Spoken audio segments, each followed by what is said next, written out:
people are coming into businesses and we think they're making the decision to do our business based on we're offering the best product, we're offering the best something or another. Well, the fact of the matter is they're coming in because you connect. The following is brought to you by Thryv, the end-to-end client experience platform that helps you get the job, manage the job, and get credit.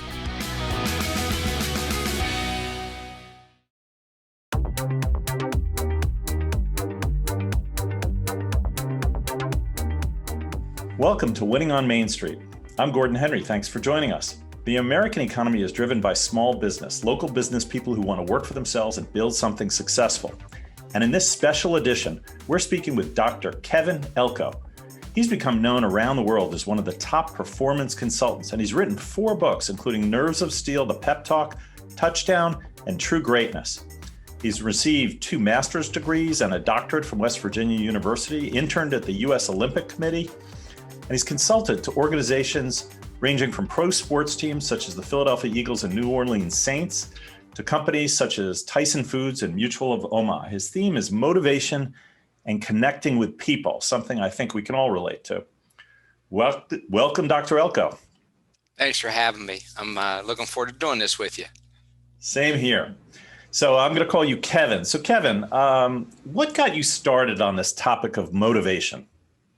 You know, I was actually a football coach and a biology teacher, and I wanted to learn how to motivate students more and my players more and that sort of thing. So I started studying it, and I really got into the content of it. And I just said, I'm going to go and get a doctorate in it. And I thought that learning how to teach kids how to have grit and how to stay focused and keep their mind right was huge. So I just got interested in it from a standpoint of being a teacher and a coach, and then the topic just took over me. I just kept on going and got my master's and doctorate, and then just went down this path, started working with athletic teams, and that was kind of what my background was before. And the topic just fascinated me. I think it's a topic that we ignore, but it has, we like leave it as the last thing to approach. I think it's the first thing we need to approach. And how did you get involved with pro sports teams? I coached high school football, and then the guy I coached, he was a head coach. His name was Donahoe. I was the assistant in a high school. And he went on to become, we both went to a scouting combine called BLESTO. It was an acronym for Bears, Lions, Eagles, Steelers, Oilers. And we went on to both work in that industry. I went on to coach in college and then get my doctorate. He moved on up to become the president of the Pittsburgh Steelers. And he called me and said, by this time I'm in Greece, he calls me. And he said, I want you to help me select athletes here. And I kind of had that goal of doing that anyway. It's weird how he called and asked me to do that, because that was kind of the place I was going with testing and looking at the whole thing of how you select. And he called me, says, come help us with the Pittsburgh Steelers. So I went in the Steelers and we started looking at testing for the draft, testing to look at how people, their minds work and how their minds focus around feedback, challenges. Here's a big one: mistakes, how to come back from a mistake, how to not be overly critical of you, but change the behavior. So that's kind of what we did. And it was pretty good. It was a good thing to do. And I just enjoyed working with him, and then just went to other teams. And what happened was the Steelers played the Cowboys when I was there. And the Cowboys won, but statistically, we really won. And in the statistics, but the score was what counts, of course. And this was before salary cap and all that. So we had about 10 times more into our team. Dallas had 10 times more in their team. They had Deion Sanders and Michael Irvin, and they had Emmitt Smith and Troy Aikman. They had all these players, and our budget was way below that. But we played them pretty good in that game, and so Jerry Jones became interested in what we did, and I went down there next, and I went to some other teams moving around. It was fun. It's been fun. Reminds me of that movie Moneyball. Yeah, you're looking at certain things. What you're really looking at there is, we're looking at, do they have a faith in themselves? Do they believe in themselves? Are they able to learn from mistakes? Do they go on? Do they have a focus on other people and helping raising them up? And then I start working on interview techniques and interviewing people to see what they had the right stuff. And it's been a blast. Yeah, that's awesome. So how do you connect the principles that work in sports to business. Our audience is entrepreneurs and small business people. And obviously you've worked in the world of business a lot. So what you originally started doing in the sports world, you transferred over successfully to the business world, right? In the sports world, it's of course learning how to work real hard and connect with our teammates. You know, interviewed people at the NFL combines. And I said, tell me the best game you ever had in your life. The combines, they bring everybody into Indianapolis and the college players, and you interview them. I interviewed this guy, Carson Wentz, who's now with the Eagles. And I said, tell me the best game you ever had in your life. He kept on saying the word we. We came together, we cared, we focused. And so that same variable you better have with a small business, be able to say we. So it's working hard and connecting. There was a study done, and it's kind of wild what came out. They were looking at the number one factor, one correlation they can find, the most common with small business success in New York City. It was dyslexia. As wild as that sounds, with dyslexia, having a challenge reading. And now, why would that factor be a big factor in small business success? Well, if you have dyslexia, you are having challenges reading, so you learn how to work harder, something you need if you have a small business.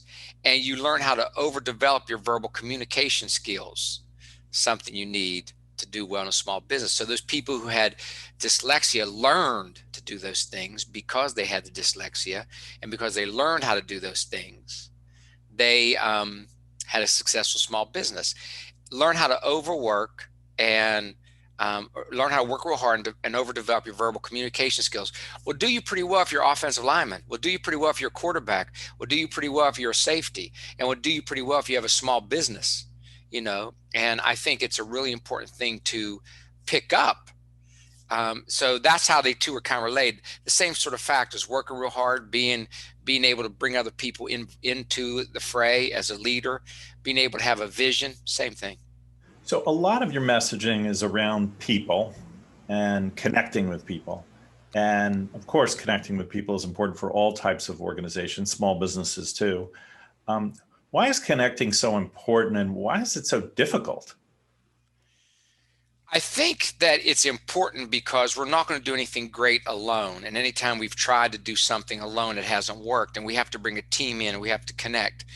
And connection has been found to be, when you bring your team together, it's become one of the strongest factors in being a success. The Cleveland Browns had one of their best starts this year. They have their players stand up, a player each day, and do something that fascinates me. Talk about your history, your heartbreak, your heroes, and your hope. And what they did is, by standing up and doing that, now you see the guy, you see the other player as a person, and our energy is completely different. I say it all the time. When a offensive lineman connects with the quarterback and sees him as a person, and the quarterback sees the offensive line as a person, there's a whole different energy. There's a whole different focus. It might be subtle, but it's still there. And I was watching the Super Bowl a couple years ago, and the Patriots were playing in the game. And I was talking to a friend early in the game, and he called me. He was a football coach. And he said, the Patriots are going to win this game. I won't say who they're playing because it wasn't complimentary about the other team. I said, why would you say that? He goes, watch the end of every play. There's 4 or 5 guys going and picking up the Patriots on the ground, the other players. Watch the other team. No one's there. And he was right. They won.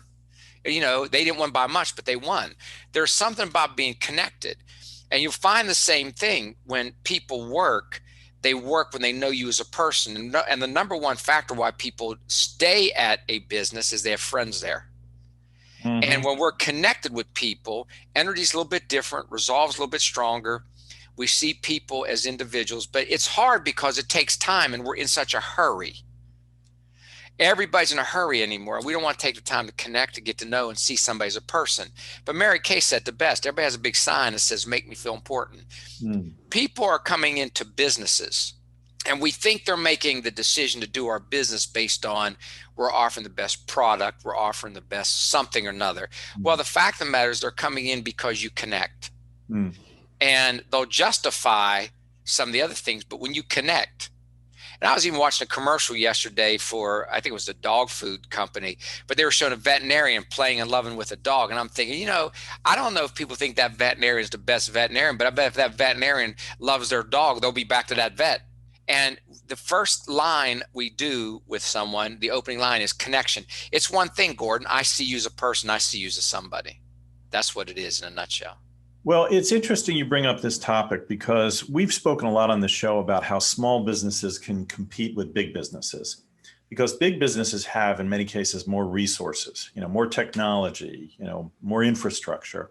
Small businesses need that. In fact, our product Thryv is trying to deliver the technology that big businesses have to small businesses at a small business price. And one of the points we try to emphasize with small businesses, one thing you have that a big business may not have as much or as easily is the ability to connect with your customers. And it's funny, big businesses have gotten good at this. Big businesses use technology to know who you are, right? When you, Kevin, you log on to Amazon, or you go to even Domino's Pizza, or you go to many of the large companies, particularly the ones that are very successful online, they have your information and they email you with your name, with your history, with your buying patterns, and they connect with you sort of digitally.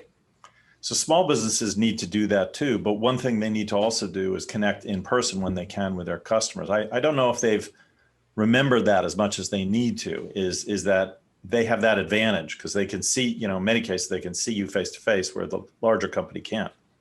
There's a town where people live longer in the United States than any other towns called Rosetta, Pennsylvania. So they go study why. And every home had a big front porch, and they sat with one another, and they got to know each other. They knew their names. They knew all about them. And I understand the technology, but I do think the small business do have a huge opportunity, and a huge advantage is I want to know you as a somebody. People live longer in that town than any other town because you get to know them.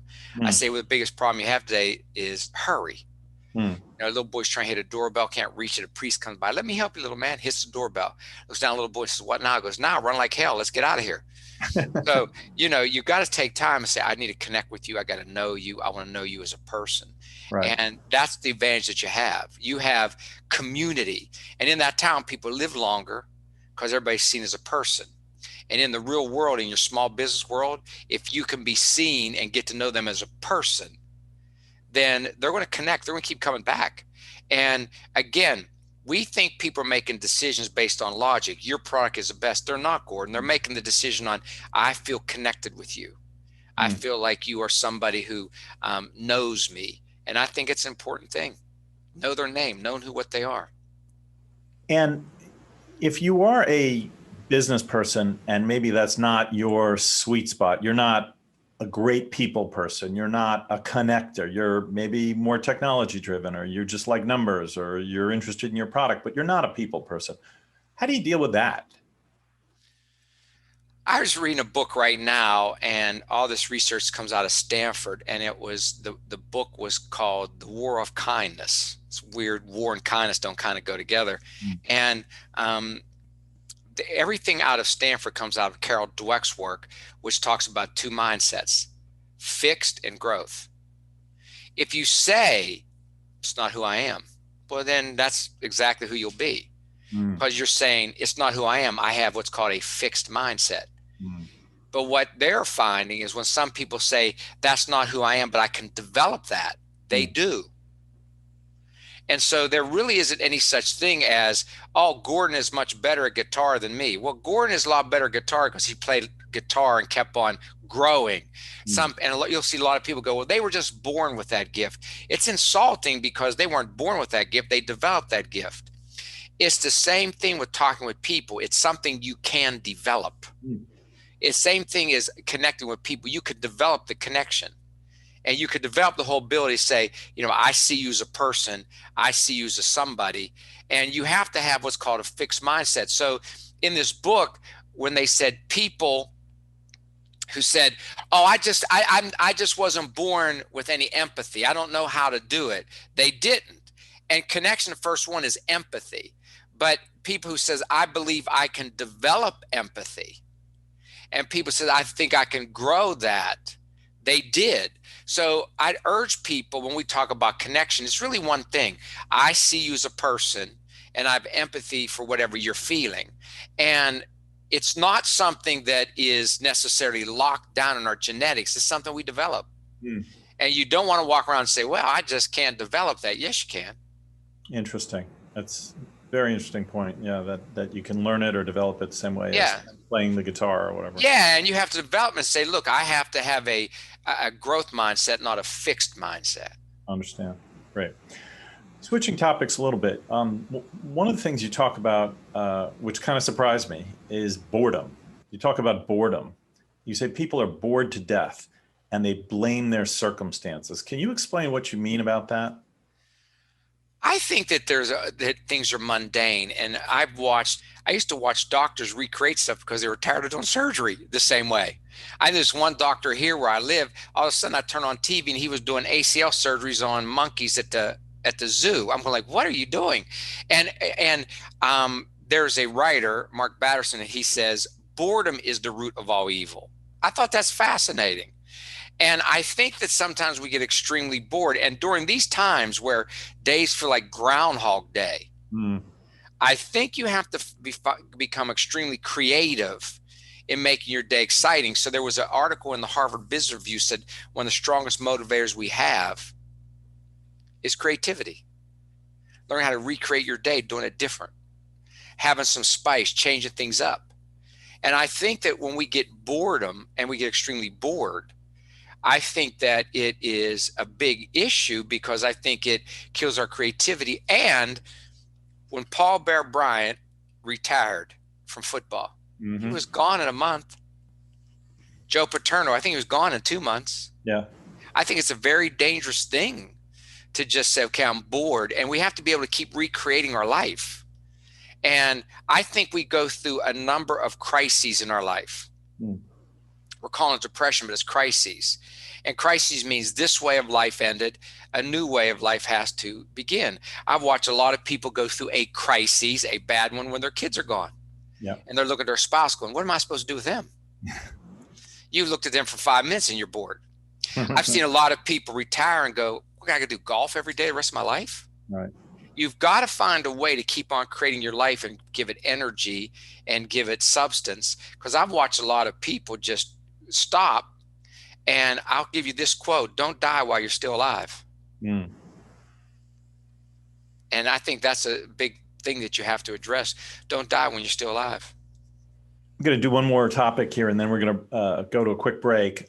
You talk about achieving greatness. Again, something business people all strive for: greatness for themselves, greatness for their companies. And obviously in sports, that plays a big role as well. And you say to achieve greatness, you need 4 things: written goals, clearing the mental clutter, developing a game plan, and claiming your vision. Can you explain what that means? This Mark McCormick is he started IMG, he's passed away, but he found a study where at Harvard, they taught these people, MBA students, how to write their goals and keep pushing their head. And when they did that, they brought them back 10 years later, and they want them to keep writing and reading it. There was 100 of them. 84 had no goals. They didn't listen. 13 had goals. They made twice as much money. 3 of them did exactly that. They wrote it and kept on putting it in their head. They made 10 times as much money. So you have to say, here's what we're doing. And what I like doing now, Gordon, we're on to is the 90-day goal. Here's where I'm going for 90 days. The next thing that I got into, the next thing that we got into was getting a plan. And I call plan getting your nitty gritty goals. And so it's here's what I'm going to do. Here's the process I'm going to do to get there and stay on the process. And Bill Cowher here at the Steelers called me, and we had a player blew his knee out. And I said, I went down to him and said, Chad, how you doing with that knee blowing out? He goes, I'm chopping down trees, drinking battery acid. I'm going to keep on working this process. I'm going to keep on doing what I'm doing. You chop a tree, the tree doesn't fall. You don't cuss the tree out. You stay on your process. I write out my daily activity goals in the morning, and I say, okay, here's what we're going to do. Say, here's our process for today. Hmm. And for example, one of my goals is 90 days to have a healthy body and keep getting healthier. And so my process, my daily plan will be every day do HIIT training. I'm gonna go run this hill this afternoon. Mm-hmm. It's become a vegan, which I am. I eat nothing but a mother, nothing but a face, and meditate 3 times a day. That's what I do. Hmm. And so that's sort of the plan. That's what I do. So develop a plan to stay on it, because there's a price that you have to pay to get there. We get distracted. And so it's about this, the clearing the mental clutter is called the skillful management of attention. And so we have to learn what not to pay attention to. A friend of mine called and had cancer, Ron Rivera. And I said, how you doing with that cancer? He said, I don't pay attention to cancer. I said, how you doing with your team going crazy? I don't pay attention to that. What I focus on is the things I love. What I focus on is the things that I enjoy. I don't get distracted. I stay on what really matters. And it's kind of like when Nehemiah was building that wall around Jerusalem, someone kept calling him out, Tobiah, come fight me. He didn't blink. Keep the main thing the main thing. He didn't come off that wall. Claim it is the last part. You got to take it at the end. This woman was doing a motivational seminar, a success seminar. Said, who in here has saved money last year? Somebody raised their hand. She gave him $5. Said, who in here has invested money last year? Somebody raised their hand, gave him 20. Then she said, who in this room knows the secret? She held a $100 bill. A woman came from the back, grabbed a $100 bill and sat down. Said, what is the secret? She said, I saw that money as mine, so I claimed it. That's the last part. I got to go take it. I got to claim what belongs to me. That's so funny. This is great. We're going to be right back with Dr. Kevin Elko right after this message from our sponsor. Looking for that extra spark of inspiration to take your business to the next level? Thryv, the leading software for small business, presents Connect 20. The year's #1 interactive conference for entrepreneurs like yourself will feature some of today's most successful business leaders, industry pioneers, and technology gurus. Hear from a lineup of inspirational speakers including Scott Galloway, the star of Vice TV's No Mercy, No Malice, and best-selling author of The Four and the Algebra of Happiness. Well-renowned CEOs, successful Shark Tank contestants, and savvy business experts will also be offering must-have advice. You'll have the opportunity to participate in scheduled educational breakout sessions with leading executives from Yelp, Lendio, Neighborly, and more. Network with small business resources like America's Small Business Development Centers, SCORE, and the National Women's Business Council, as well as with other owners just like you. So grab a cup of coffee and join us for this virtual online event November 10th and 11th. This is the small business conference you won't want to miss. Register now at thryv.com/connect. That's THRYV.com/connect. Come to connect. Leave inspired.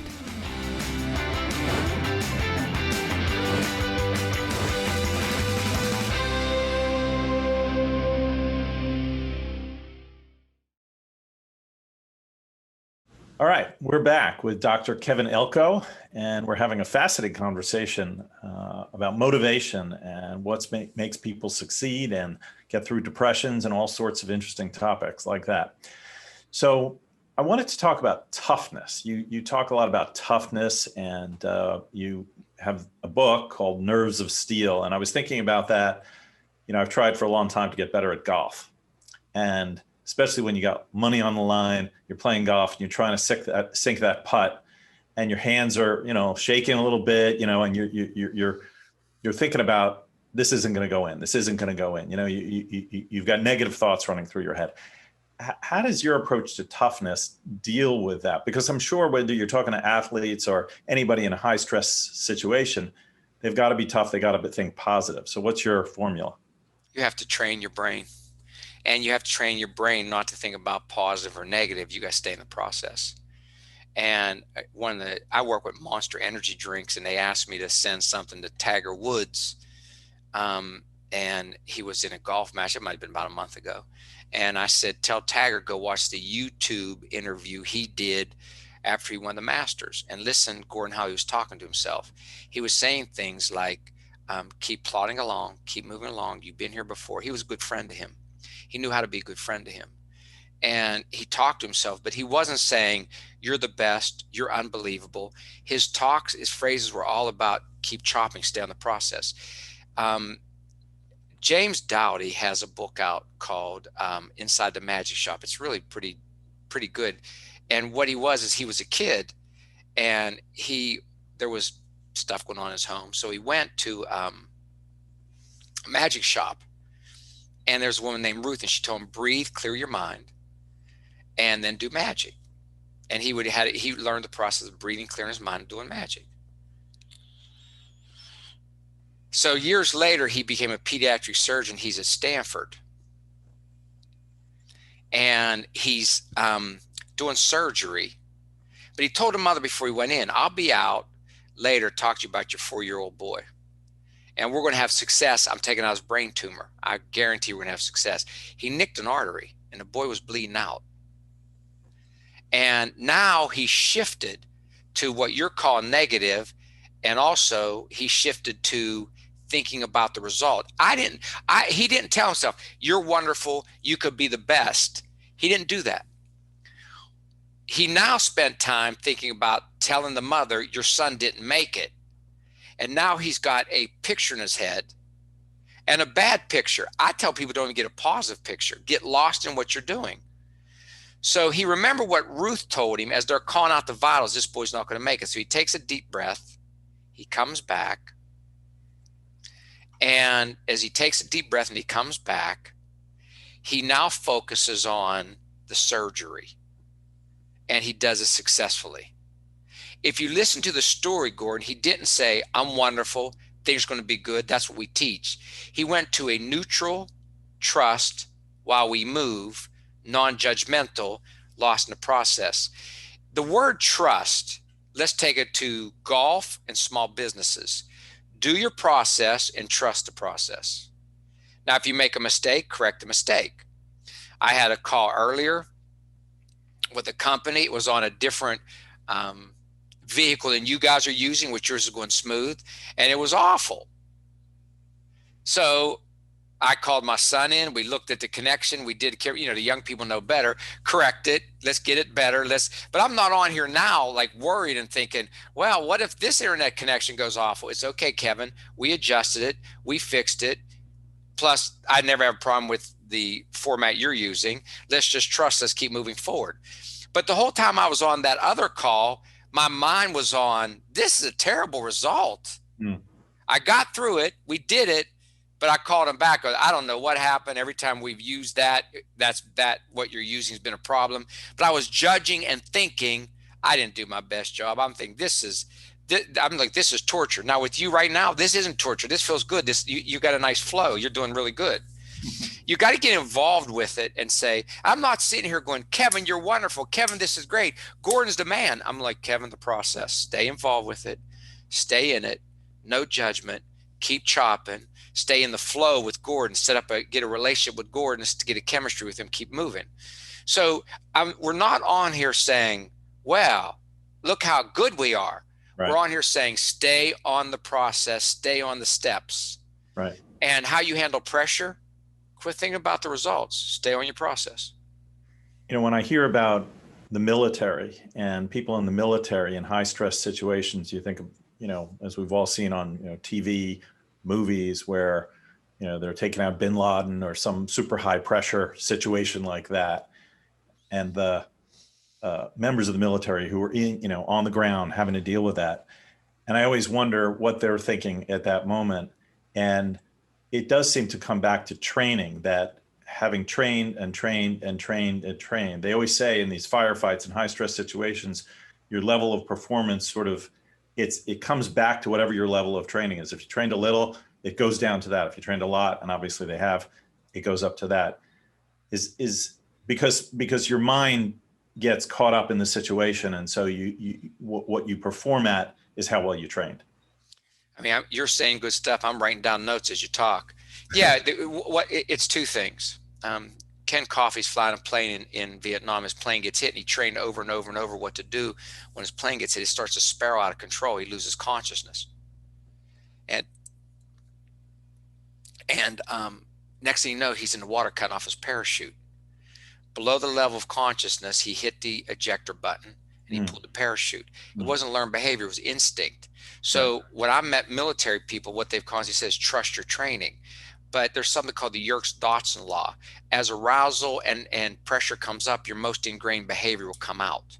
So it is training, and you do it over and over and over. So when you're golfing, you just say, okay, go back to my training, see the line of the putt, close my mind off and trust. It comes down to training.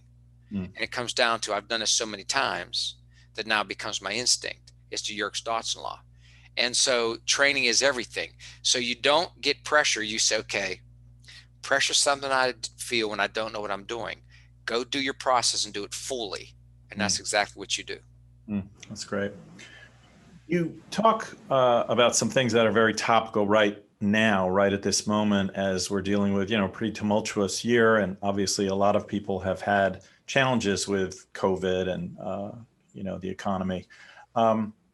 You talk about learning how to deal with change, but you say these are not tough times, they're changing times. I thought that was an interesting comment. Not tough times, changing times. Can you explain?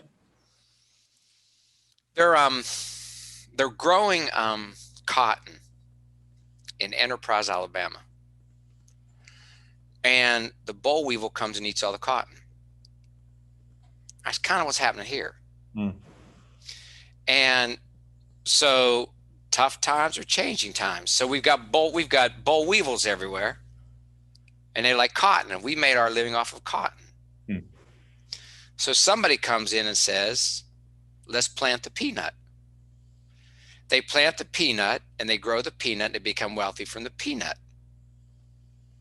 If you go to Enterprise, Alabama today, in the middle of town, it's a big statue of a bug. Underneath it says, thank you, Mr. Boll Weevil, for the role you played in our prosperity. So was it tough times or was it changing times? It was tough because the whole environment changed. So, they're trying to make small computers, which we all now have in our home. IBM came out at that time and said, who in their right mind would want to have a small computer in their home? Well, now the mainframe is basically obsolete. Was it tough times? No, it was changing. And now it used to be the change would happen every 5 years, 25 years. Now it happens every 5 minutes. Right. If you're not constantly changing. And this last year really changed things drastically to the point that, I don't think that the technology has kept up with the demand of the change. I mean, how many times have we been on some of these calls, these electronic calls, and it's fallen through, something didn't work, something was crazy. So I think that you have to just say to yourself, two things I say to myself all the time. The future's not what it used to be. It's my first phrase. And used to be's don't make honey.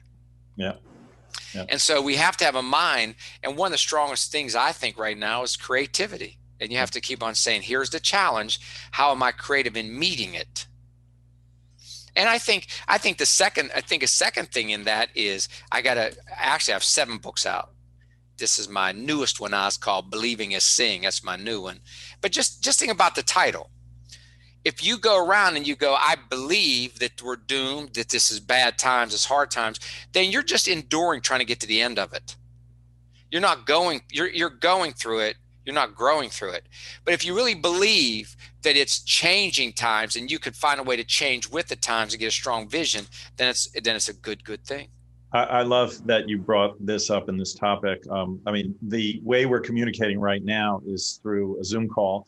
And Zoom is probably the best technology example of a company that has had stratospheric success all of a sudden because of bad times.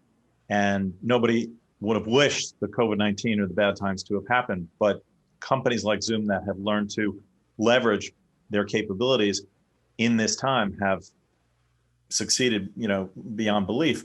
On a much smaller scale, the Thryv technology that we promote to small businesses is really designed to do the same thing, is to allow small businesses to work virtually.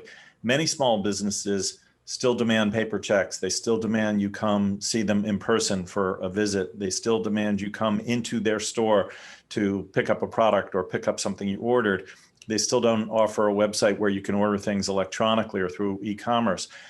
And the Thryv technology that we offer allows you to do those things. And those companies that have adopted it, especially during COVID-19, have seen an ability to turn their fortunes around, honestly, have seen that they've been able to get people comfortable with doing business with them, at a time when people are reluctant to do some of those things they used to do, like the face-to-face contact. So I think it's about adapting and finding the tools to enable you to adapt. So I really like that topic. I want to switch to a couple of more personal questions to sort of close this out. So we're going to get to know you a little bit more personally, if we may. You are unbelievably accomplished. I read through your resume, your biography. You just told me it's 7 books, not 4. You've got master's degrees, doctorate degrees. You've consulted to sports teams, companies. I mean, it's mind-blowing what you have accomplished. Mind-blowing. How do you do it? And particularly, just how do you find the time? Well, I don't, thank you for what you're saying. I don't know how accomplished I am. I just feel like God gives everybody a gift, and I think we have to find a way to just use our gift. And I think that that's been a lot of it. And I've had people around me, I had a good relationship with people like Nick Saban. I've been away from some fabulous coaching staffs that won national championships. If you've noticed, I write all my books with somebody. I think I wrote Touchdown and Nerve to Steel by myself, but I always get fabulous team people around me. And those are some of the things I have. I have a good team around me of people that's helped me through time. And I try to keep connecting with them as well. And I've just been lucky that I've been able to find a gift that God gave me and develop it. And I think every one of us on this podcast, on this message, you have a gift, just go use it. And then I think that then you live like a life that becomes uncommon. And I never even thought I was going to get through high school. I mean, I used to come home with my report cards, and I tell people all the time, my sister, who's a year ahead of me, was #1 in her class, Gridiron Queen, head majorette, president senior class. She was even the Virgin Mary in our church Christmas play. I'm like, come on, you got it all. I'd come home with report cards. My dad would go, look at your report card. Your sister doesn't have 1B on her report card. I don't have 1B on my report card. But my mother would go effort. And I got my bachelor's, master's, doctor's, all that. And then I took her out to eat, and I go, I owe you. You turn me around. Because I never thought you amount to anything. I just didn't know what else to tell you. I guess what I would tell people is just keep on believing you have a gift, go develop your gift, and then go use it and let the world open up to you. Great advice. Okay, last question. You are, among other things, a great speaker. You speak to audiences of all types. We've been through the examples, large companies and sports organizations. Speaking is something that makes people very nervous. I think I heard some statistic that a higher percentage of people said they'd rather be dead than speak in front of a large audience. What's your secret for speaking to audiences? Practice. It's practice, Gordon. And, if you practice it, if you do it enough, it's what you do. And I practice. And if I'm not speaking myself, if I'm on a plane, I'm watching film of speakers, I'm reading to get stories, I'm reading to keep expanding. And I found out the demand to keep coming up with new ideas is so rapid now, because I think people are competing for space virtually, and they want to keep on coming with new topics constantly. Used to be I'd come up with a new topic and just go out and speak on it for 3-4 months. Now it's like, you better come up with a new one every 3-4 days. And I work on it. I work on that. And so you get to a point where when you practice it, it becomes just natural what you do. And you just have to have faith, and you have to get clear of judgment. I mean, what that really says, if we would rather die than speak, is we're worrying what people think about us. And you do get a lot of feedback, and I'm careful with feedback. I quite honestly, you're running a small business, you want feedback from everybody. I don't know that you should get feedback from everybody. There's key people you have to trust. And when I'm speaking, I do get feedback, but I can't get it from everybody. And because now you're up there speaking and you're paralyzed. And you're worried too much about what they're thinking about what you're doing. And I think you got to get to a point where you just said, I'm just going to do what I can do in full measure, do it the best I can, practice. And then I just try to get clear of judgment. I do take feedback, but I don't take a ton, because then I couldn't do this job. I just really couldn't do this job. I'd be too worried about what everybody thinks. And so I do take some. I have some trusted advisors. I give myself feedback, and I do have people I trust. But then again, I just practice a lot.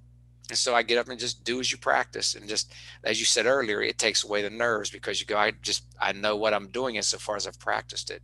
And if you have a small business, if you're a doctor, if you're a lawyer, they said you should have a practice what you're doing. Right. Well, Kevin, thank you so much for your time today. This has been fascinating. I could talk to you for hours, but I know you're a busy guy. So thank you again for joining us. Thanks for having me. I really appreciate that. If I can be of any help to anybody, just go to drelko.com. But I thought you did a fabulous job. I appreciate that. And thank you, all of you who are listening, for joining us. And if you enjoyed this program, please subscribe to our podcast and recommend it to a friend or a fellow entrepreneur. And make sure to register for Thrive Connect. That's our 2-day small business conference, November 10th and 11th. Go to thrive.com/connect. That's THRYV.com/connect. And tune in next episode for insights with other great entrepreneurs. For now, this is Gordon Henry signing off.